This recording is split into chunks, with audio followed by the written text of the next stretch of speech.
This story took place in an office block. Jean and her friend Sarah were on their way to work when they ran into a rushing woman. She came around the corner rummaging through her handbag. From the look on her face, she was in a hurry to attend some important event in her life. So important that she didn't notice anything around her. Jane did her best to avoid a collision, but the woman swooped down on her.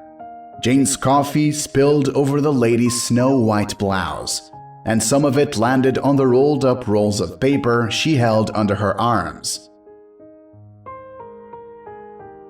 "What have you done?" shouted the stranger, feeling no guilt at all. "You just ruined my fate with your stupid coffee. What am I going to do now?" Jane tried to calm the woman down by offering her blouse in case of an important meeting, but the stranger only became more angry. She shouted, yelled bad words, and cursed her. The stranger fled, and Jane said after her, "I feel for you and I forgive you." These words surprised Sarah, for she had heard that the woman had wished for her friend. "You know, Sarah," Jane replied, "a man can't curse another man. A man can't do anything to another man at all, even if he kills him. We cannot make another person think our thoughts. We can't make them see the world through our eyes. We can't convince them we're right." But Sarah objected, saying that it doesn't work that way. It is not in man's power to do anything to another man. That's the way God has arranged it. And whatever man does to another man, he does to himself, Jane said. How so? Sarah didn't understand. Very simple. By cursing the other, you curse yourself. By inspiring the other, you inspire yourself. By giving to another, you give to yourself. When you are offended by another, you are offending yourself.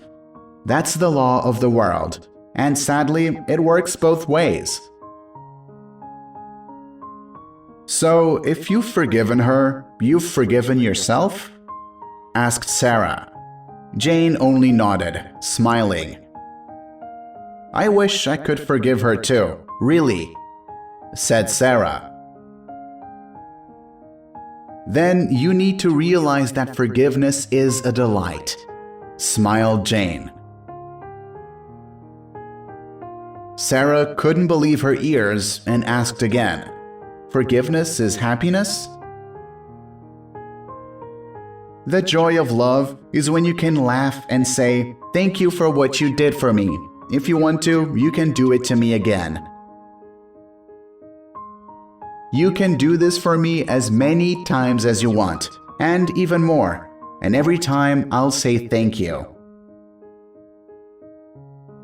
That's a little idealistic, Sarah remarked. There must be some modern logical explanation for it. Jane laughed and nodded. Of course. Many doctors have proven that by carrying grudges and not forgiving our abusers, we grow severe diseases within ourselves. Unforgiveness is one of the strongest emotions that is detrimental to our bodies. At this point, the stranger returned to them.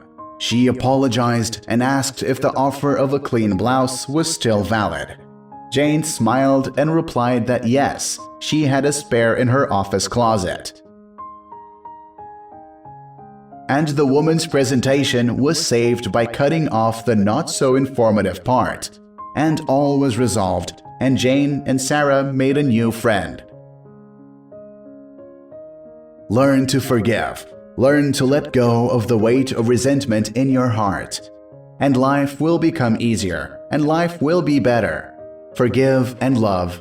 Love to forgive.